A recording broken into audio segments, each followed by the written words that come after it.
Today is the draw for the quarter-final of the Carabao Cup. Let's go. Here's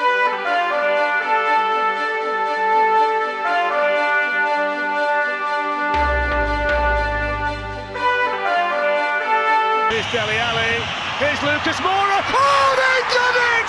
I cannot believe it! Lucas Moura with the last kick of the game. The Ajax players collapsed to the ground. Tottenham Hotspur are heading to the Champions League final. So before I show you the draw then, I wasn't going to show you the draw, but we've managed to progress. So before I show you the draw, let me show you the results we've had. So after beating Forest 4-1, we slapped in the Conference League 6-0, lost 2-1 to Leeds. That game was just bullshit. We didn't create anything. I then changed to a back three against Derby County, and we annihilated them. So I'm actually going to play West Ham, Man United, and Man City in this episode. And then the next episode will be a few teams in January.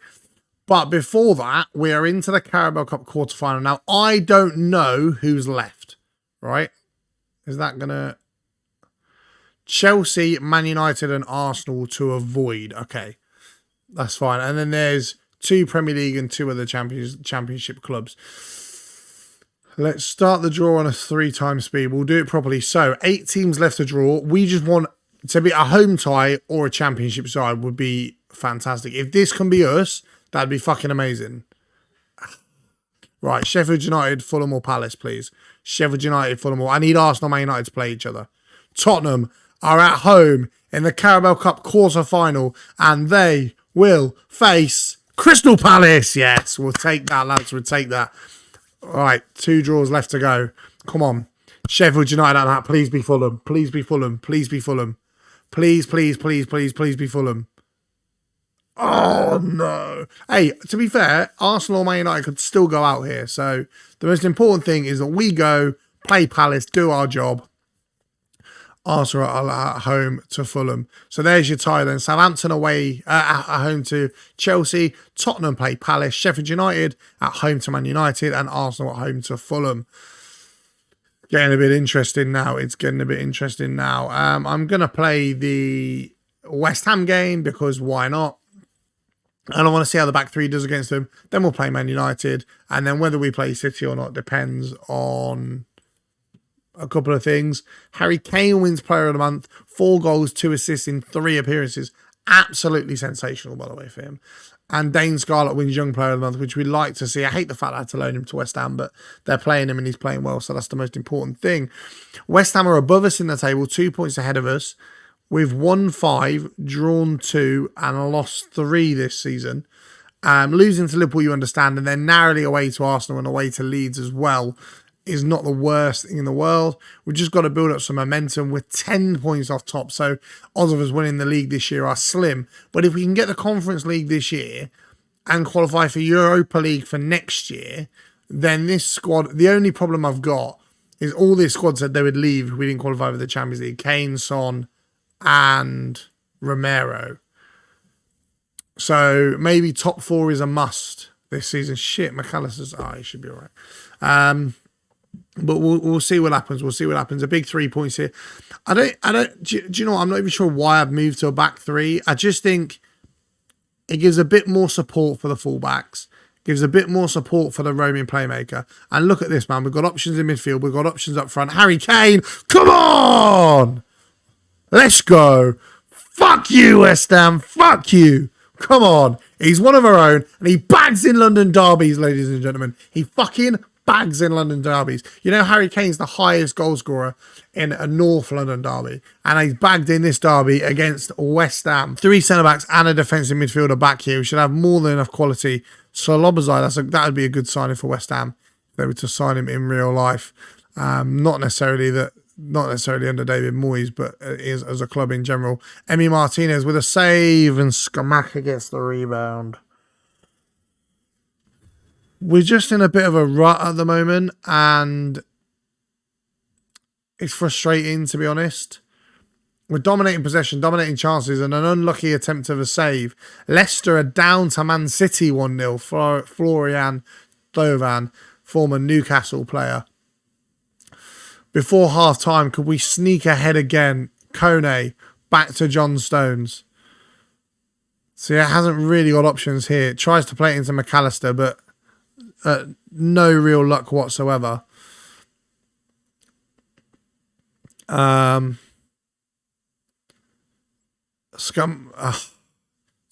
got right up there against Ndika, and it's not looking great. Brahim Diaz bursts forward. Martinez with a save. Why aren't my centre-backs pressing? Why are they not going aggressive for the ball there? I can't understand it. If I have get stuck in on, they can just get sent off endlessly. And if I don't, they just seem to drop off and drop off and drop off. There needs to be that middle ground.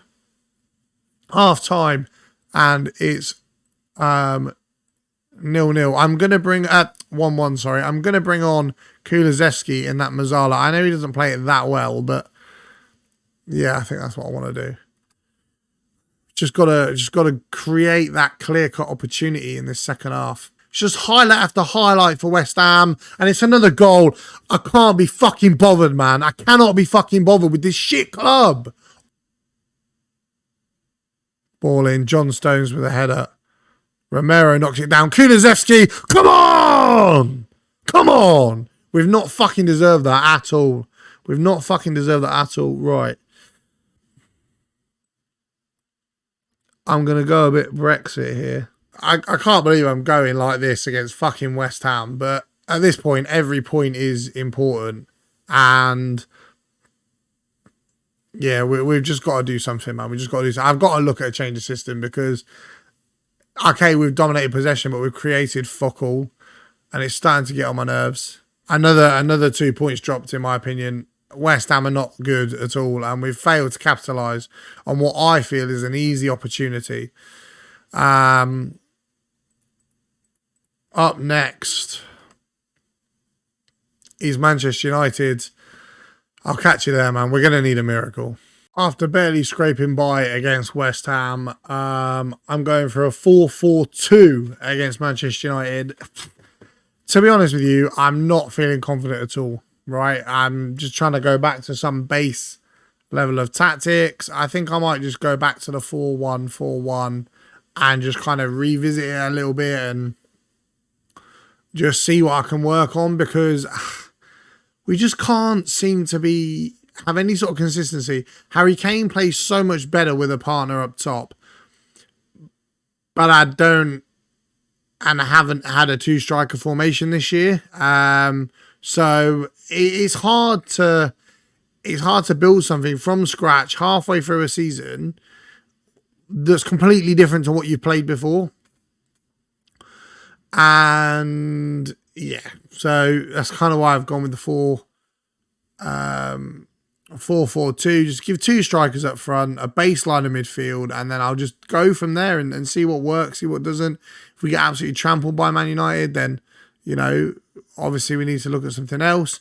If we're consistent and, you know, half decent against Man United, then okay, maybe 4-4-2 just needs a little bit of work to it, but it could be a viable option. It's frustrating, man. Good save, Emmy. It's frustrating because we've sat and played a specific way for 2 years, and I like to play the way I like to play, if that makes sense. I don't know whether changing away from Harry Kane would solve the problem. I don't know whether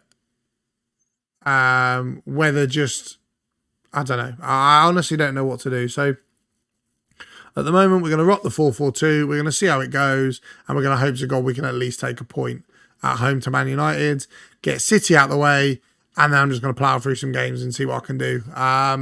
You know, our goal difference is looking poor. We're barely in European qualification for next season, which would mean Kane, Son, and Romero wanting to leave. Now, the argument could be said, is that the worst thing in the world? Does that allow me to rebuild Tottenham with my own identity rather than focusing on players that they've already got? You know, I am going to go with two wingers on attack. They can stay holding there. Then I'll drop him back to support. Actually, do you know what? I'm going to change them back to... I'm going to change them to fullbacks on support instead. Because that's what I typically play with normally. Sancho and Kulusevski, hopefully they can create something. I think this is the problem as well. I've come into it with a specific way of playing, and obviously the players that I bought in for that aren't necessarily capable of playing the way I need to play now. Good ball in behind to Jadon Sancho. Good ball across. Poorly dealt with. Kulusevski back across. Harry Kane! Oh, I thought he'd scored.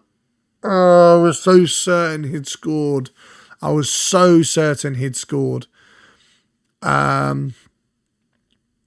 Yeah, the other thing with a 4-1-4-1 is you pretty much kind of play that as the underdog, but with a bit more quality than other teams, and that allows you the options then. I feel like with Spurs, we should be dominating games. Therefore, it's harder to...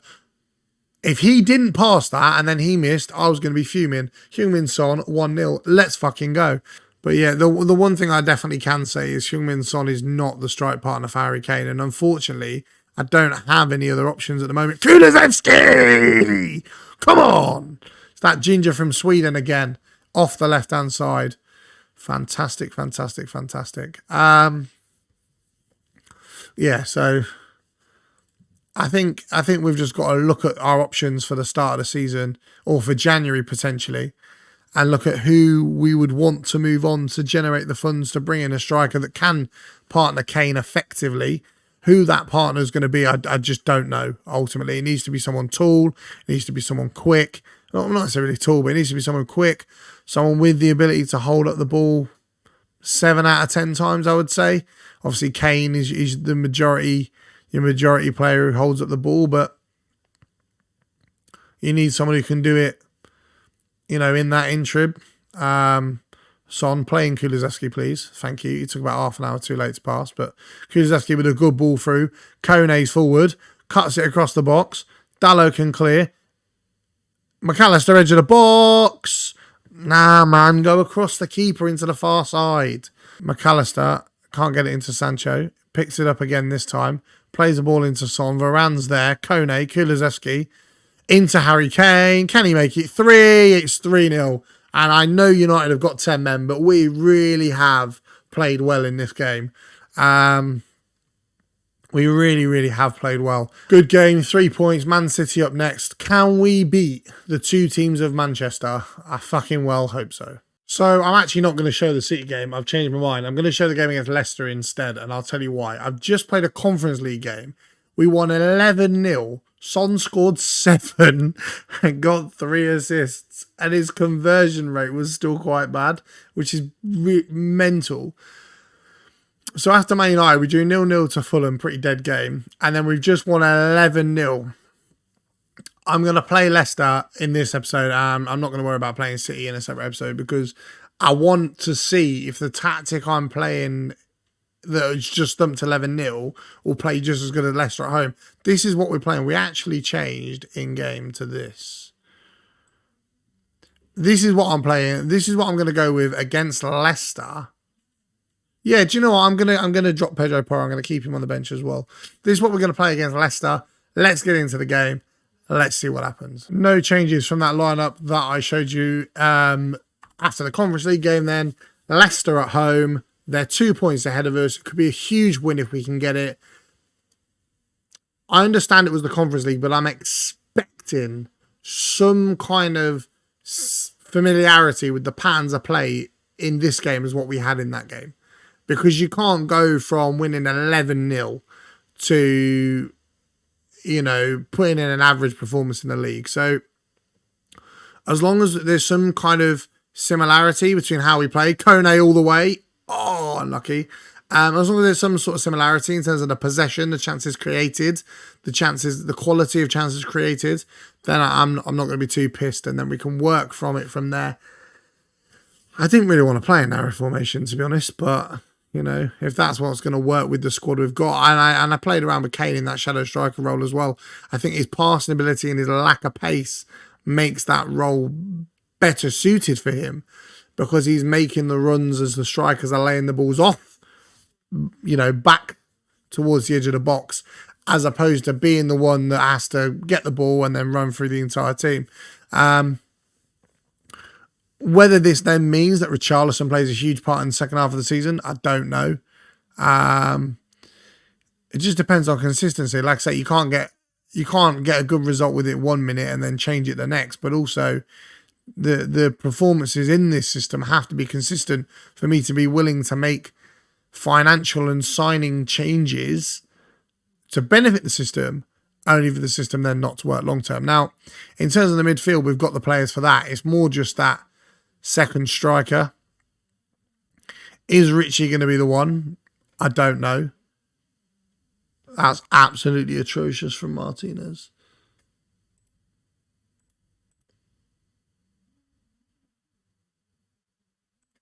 That's absolutely atrocious from Martinez. Absolutely. I don't know where the fuck he's going. So how do we get caught out there? Who's that missing the header? Romero, bro.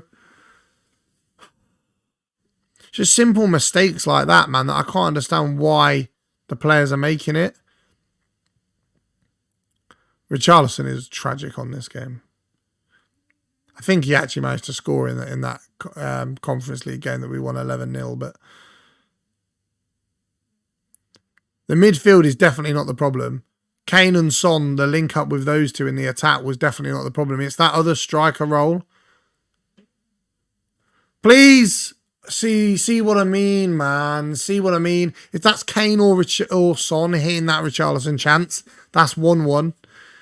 You know, we're dictating possession. We're dominating chances against a team that are higher than us, in better form than us. They signed Lo Celso? Wow, okay. But I just don't want to be sat here frustrated that we haven't got another attacker when I then change and then all of a sudden Kane gets injured and actually we didn't need to play two up top or whatever, you know. Son's pinched it. Come on, Richarlison's there. Please pass it. Richarlison! Come on! He's Brazilian. He only cost 50 million. We signed him to play once a season. Richarlison. 1-1. We've definitely deserved our goal. Pass actually maybe not as good as I would like it to be. Not again, man. They've had 2 fucking chances. Right. The minute I find out which centre-back it is that's at fault for his goal, if this is Romero again, he's being dropped. Because I'm fed up of this now. Fed up of it. Who is it at fault?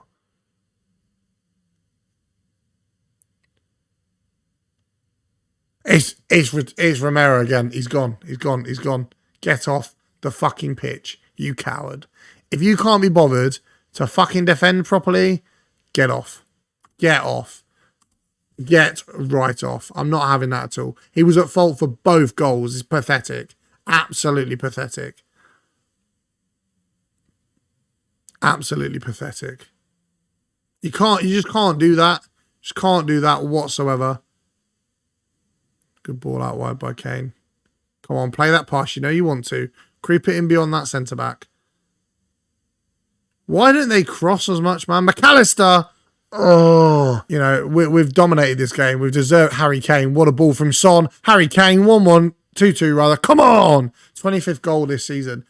Look at those stats. We've absolutely dominated Leicester. Absolutely dominated them. And we've conceded because Romero was just an absolute moron on 2 occasions. And Deco is a great ball from Son.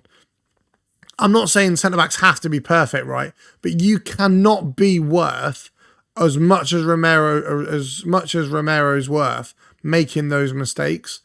Like, where is he?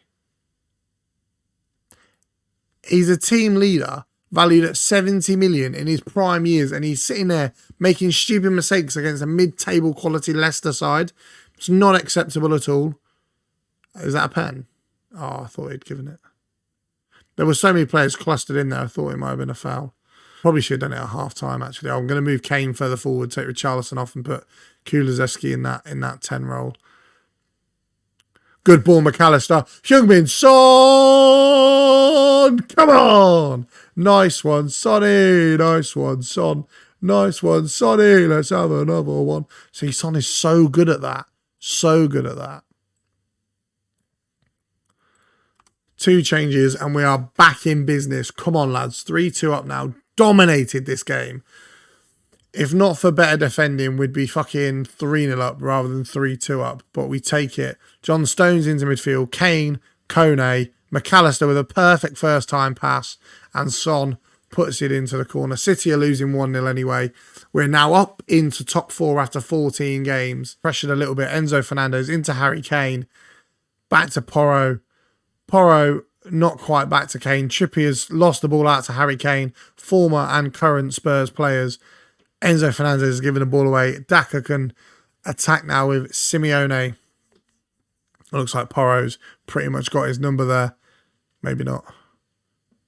John Stones out wide to deal with Daka. Ball in. Porro's got it good. John Stones over to Harry Kane. See, this is where I need Kane as the guy who's not the one making the run, but the one holding the ball up. Poor defending from Leicester. Heung-min Son's in.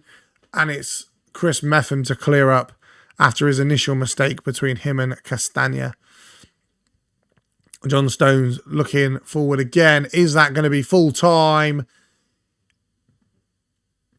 It is full time. There we go. Tottenham 3, should have been 4. Leicester 2. It's a good performance. Another man of the match performance from Heung-min Son. Definitely begs the question of what I stay with going into the new season. We're a point off top 4, 6 points off second place, which when you think about it is not actually that bad. Heung-min Son again with a goal and 2 assists. I think the plan of action, I can't believe I'm saying this because we signed him on deadline day, but the plan of action might be to sell Jadon Sancho, which I don't know. Form's picked back up though. We're unbeaten in our last 2, 4, 6, 7 games in all competitions. 2 draws in that time. City away up next. I'm going to play till January now, including the Carabao Cup quarter-final. So the next thing you'll see, touch wood, should be the Carabao Cup semi-final draw. Make sure you like, make sure you subscribe. Let me know, should I get rid of Jadon Sancho or should I try and play a winger formation? We're playing well at the moment. We're in all competitions. We're a point off 4th and it looks like we're going into the next round of the Cup for the Conference League as well and the Carabao Cup, which is great. Make sure you like, make sure you subscribe. I'll catch you in the next one. See you later.